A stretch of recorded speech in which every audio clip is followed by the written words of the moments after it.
What's going to happen when the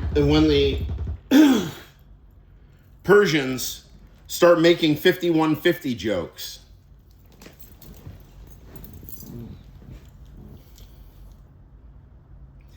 I mean, what have I been listening to? Pod Save the World?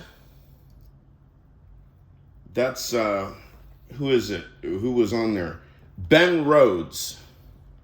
And they're just talking about, oh, he's so idiosyncratic. He said this, and then he said that. 5150. Do we want the world making 5150 jokes about the president?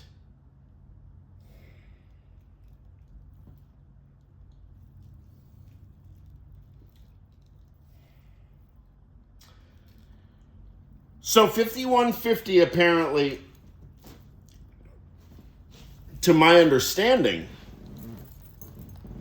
is 48 hours.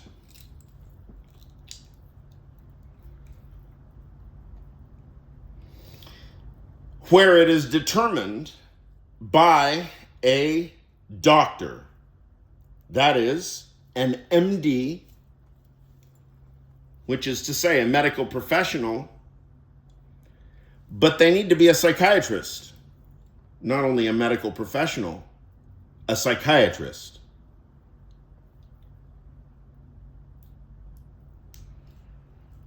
Technically, I mean, these are the parameters. We'll have to interview in person. Interview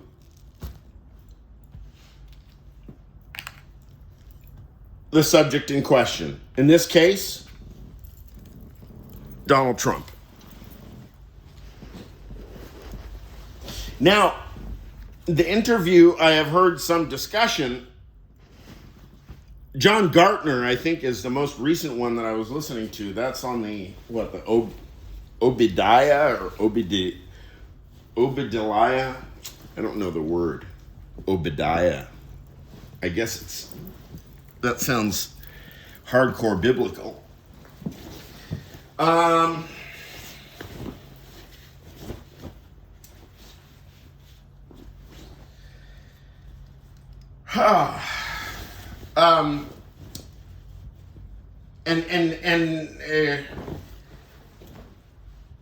this particular discussion, it wasn't,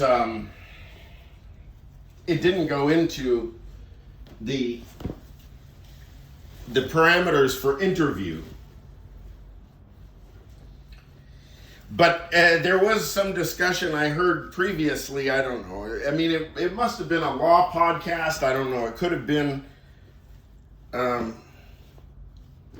Legal AF, although I'm not sure. That in case of public evidence, a public figure that is so very public, the notion of personal interview is a bit, it gets adjusted. It can be adjusted. And I was reading stuff about this subject back in 2015. I mean, Christopher Bolus and people like that were immediately writing about duty to warn versus duty to interview, I guess. I don't know what the most proper terminology is. Duty to warn.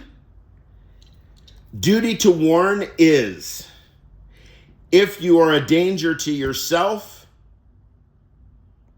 physically, you're going to hurt yourself, or you're a danger to others, you're going to hurt them physically.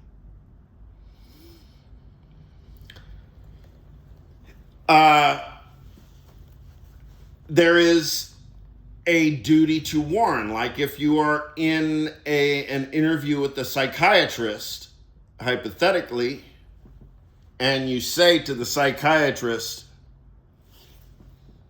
you know what I've been thinking? You know who really deserves brutal punishment? And I plan to carry out that punishment. Right? If the interviewed subject says such a thing to a psychiatrist, or I think any person of authority. I mean, if you walked in, let's suppose you walked into, I'm on the precinct over here, 72nd Precinct, Sunset Park. Let's suppose I walk into the precinct and I say, hi, good morning, good afternoon. Do you want to hear about who I'm going to physically harm?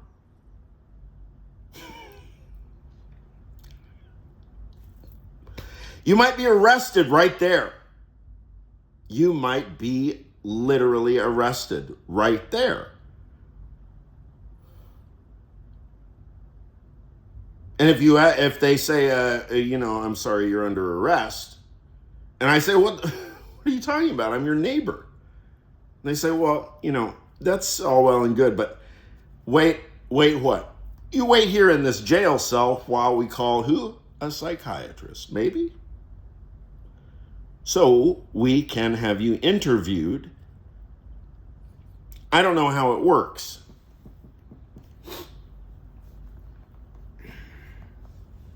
I've only heard some stories. Not about going in and threatening physical harm. No, stories of 5150. So I don't know how. The specifics are different in every case. Duty to warn and duty to interview. I think that both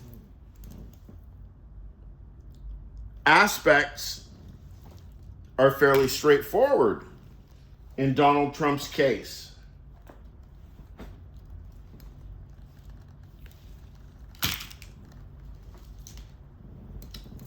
Indeed, the whole gosh darn thing is fairly straightforward. Anybody can see that with all of this, if the term is confabulation,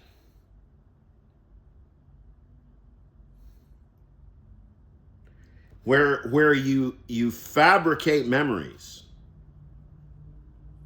you tell anecdotal stories about $1,000 Sharpies,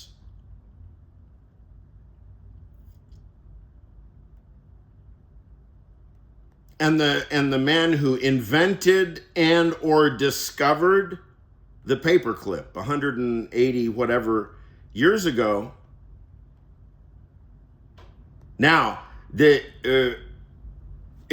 I had a press pass, incidentally, and let's suppose that I worked for Mike Lindell, My Pillow TV, and I raise my hand and I say, Mr. President, I don't know, Deus Rex or Glorious Deus Rex or whatever your Trumpus Gloriam Rexus ends. I don't know. Dear Mr. President, dear sir, I prostrate myself before you.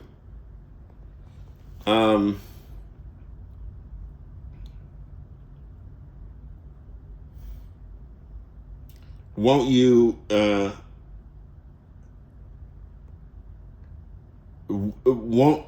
reflect for a moment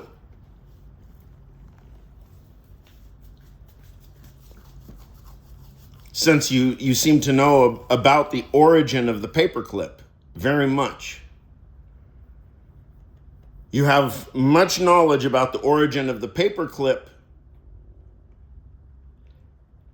and you bring in both notions of discovery and invention. I think construction discovery.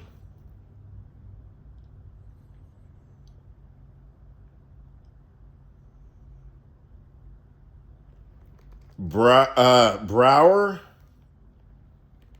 girdle. What is your view? Dear Mr. President, I prostrate myself before you.